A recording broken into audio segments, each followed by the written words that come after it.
Gue akan ngajak lo semua ke salah satu kota yang ada di Jawa Tengah, yaitu Purwokerto.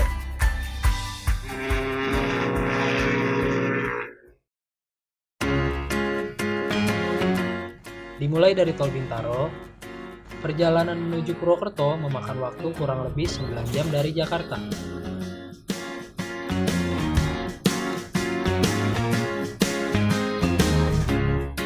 I'm not surprised, not everything lasts. I've broken my heart so many times I stopped keeping track. Melewati Tol Cikarang, I talk myself out, I get all worked up, Tol then I Cikopo, let myself down. I tried so very hard not to lose it. I came up with the terakhir Tol Cipali. excuses. I thought Setelah memakan waktu sekitar 9 jam, akhirnya gue sampai di kota Purwokerto. I know someday that it'll all turn out. You'll make me Kabupaten Banyumas adalah kabupaten di Provinsi Jawa Tengah. promise you can't. Ibu kotanya adalah Purwokerto. Batasan dengan Kabupaten Brebes di utara, Met you yet. Kabupaten Purbalingga, Kabupaten Banjarnegara, dan Kabupaten Kebumen di timur, I might have to wait. I'll never serta Kabupaten Cilacap di sebelah selatan dan barat. You make me work so we can work it out.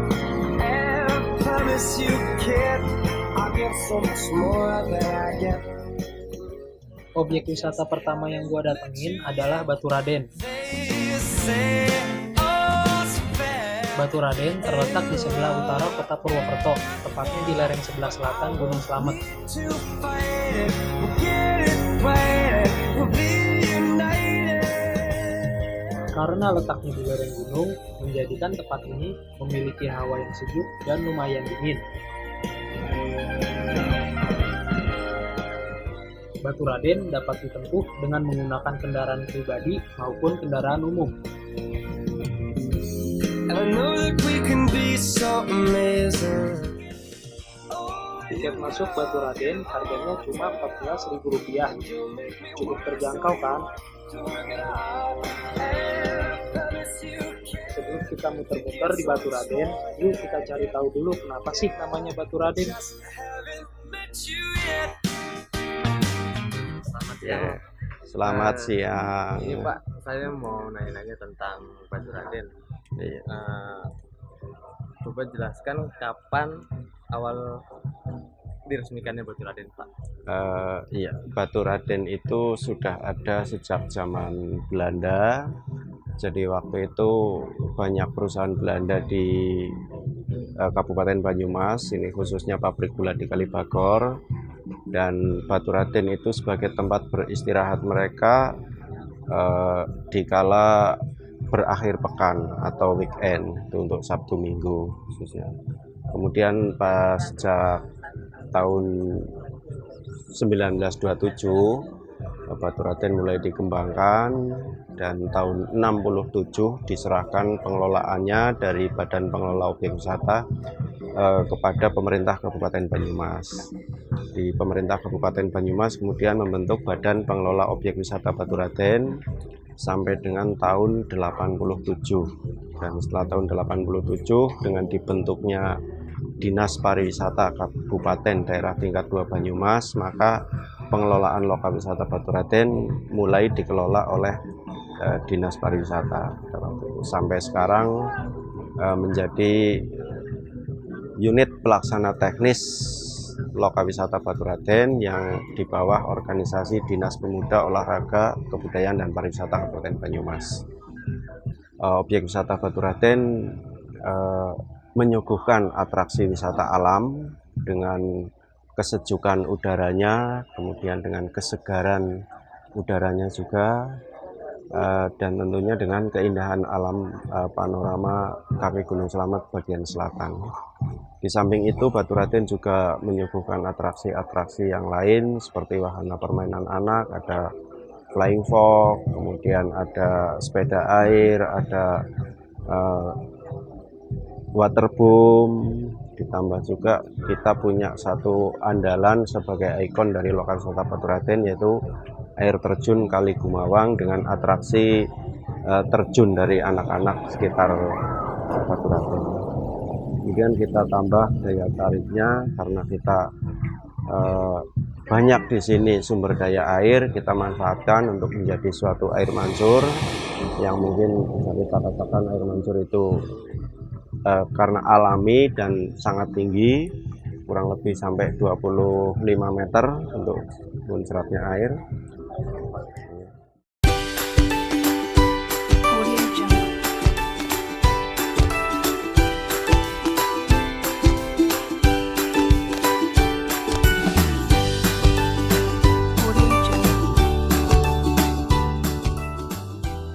Di balik keindahan lokal wisata Baturaden, ternyata tempat ini juga menyimpan mitos loh.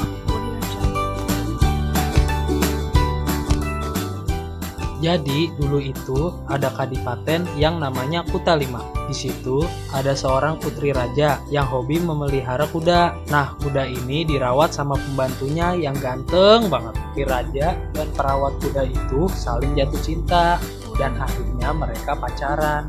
Tapi karena hubungan mereka nggak direstui sama ayahnya yang tidak lain tidak bukan adalah sang adipati, akhirnya kabur dari kadipaten sampai akhirnya mereka menemukan tempat yang indah banget. Mereka mutusin buat tinggal di situ. Makanya tempat itu dinamakan Baturaden, yaitu Batur dan Raden yang artinya majikan dan pembantu.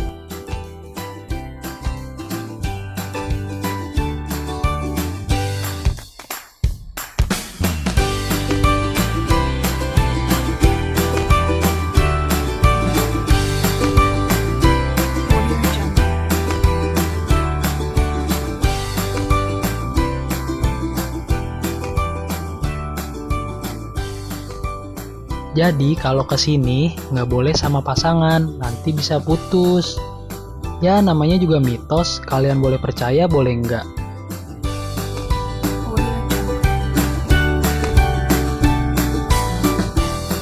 Nah sepertinya cukup ya, sekarang ikut gua ke destinasi selanjutnya yuk sob.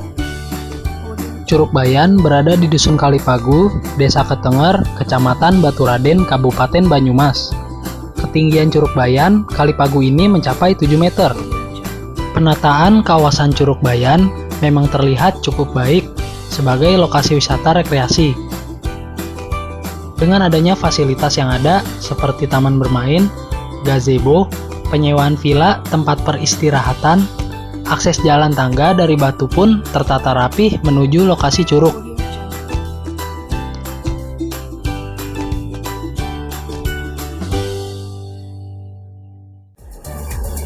Curug Bayan ini airnya seger banget. Bohong deh kalau lu nggak mau nyemplung kalau udah di sini.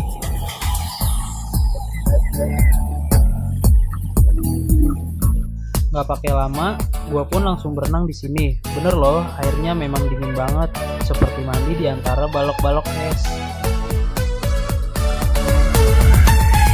Tebing batu dan pepohonan yang rindang juga menambah keindahan Curug Bayan ini.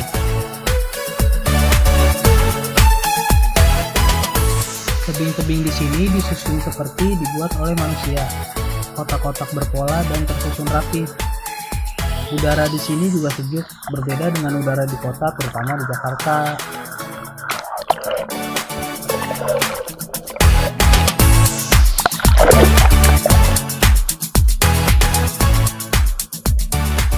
Dan gua mau coba lompat dari batu.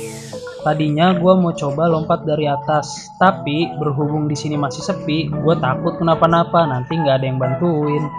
Oh iya sob, bebatuan di sini cukup licin, jadi hati-hati kalau mau berenang di sini, nanti bisa kepleset.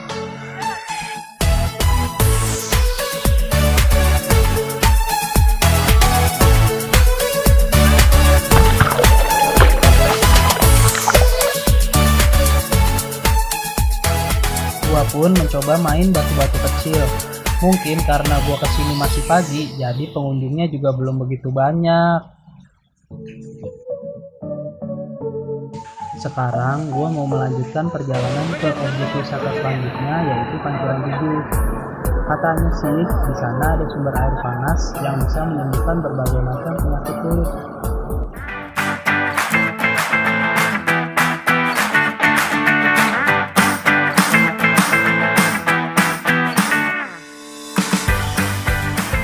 Udah pernah ke Pancuran 7? Buat yang pernah ke Purwokerto, belum afdol deh kalau belum menginjakan kaki di Pancuran 7. Surganya para pecinta wisata alam, apalagi yang suka mandi-mandian berendam air panas. Dengan kandungan belerangnya yang bisa bikin penyakit kulit. Gerbang Palawi menuju Pancuran 7 sekitar 20-25 menit. Kita akan disuguhi pemandangan hutan dan sesekali ada taman bunga juga. Tebing belerang di kawasan Pancuran 7 ini menambah keindahan Pancuran 7 loh sob. Jarang tahu tempat kayak gini.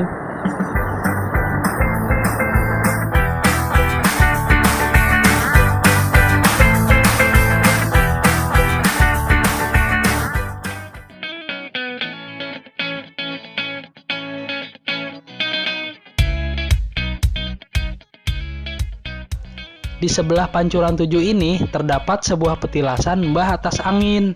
Nah, ada sebuah legenda nih sob tentang Pancuran 7. Syekh Maulana menderita sakit gatal dan sulit untuk disembuhkan. Suatu malam, Syekh Maulana mendapat ilham bahwa beliau harus pergi ke Gunung Gora. Setibanya di Gunung Gora, ternyata ada tempat yang mengeluarkan asap. Ternyata di situ ada sumber air panas yang mempunyai 7 buah pancuran. Syekh Maulana memutuskan untuk tinggal dan berobat dengan mandi secara teratur dari sumber air panas itu, dan akhirnya penyakit yang dideritanya sembuh total. Kemudian Syekh Maulana memberi nama tempat itu menjadi Pancuran 7. Warga sekitar menyebut Syekh Maulana dengan Mbah Atas Angin karena datangnya dari negeri yang jauh.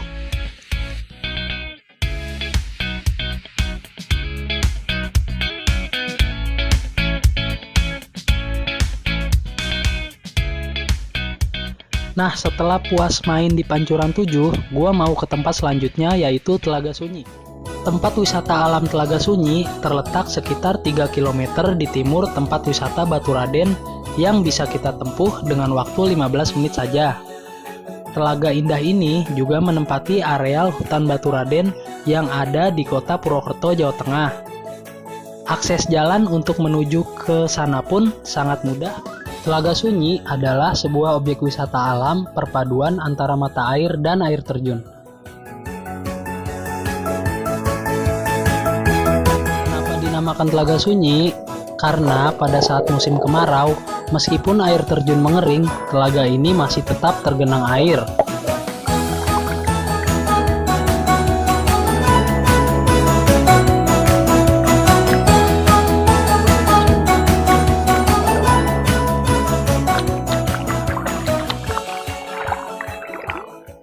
Dikarenakan mata air di telaga ini masih tetap mengalir.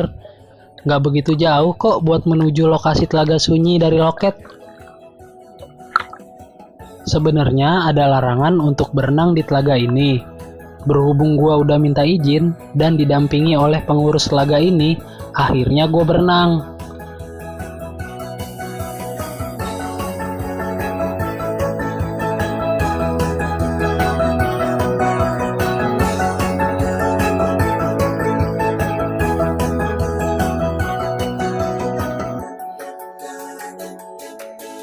Setelah beberapa menit gue berenang, pengurus telaga ini memberitahukan bahwa di bawah air terjun ini terdapat sebuah gua yang katanya sih kedalaman gua tersebut mencapai 5-6 meter.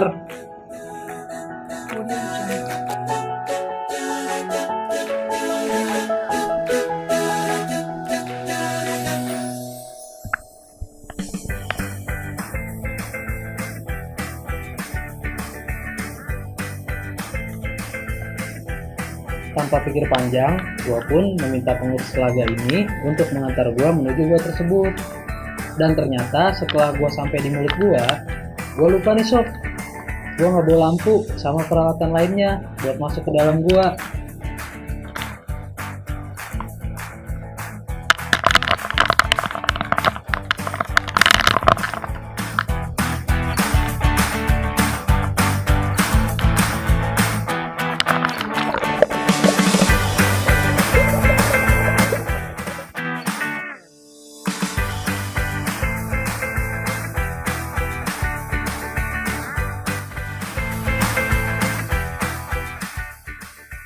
perjalanan gue tutup dengan makan mendoan sama jahe susu.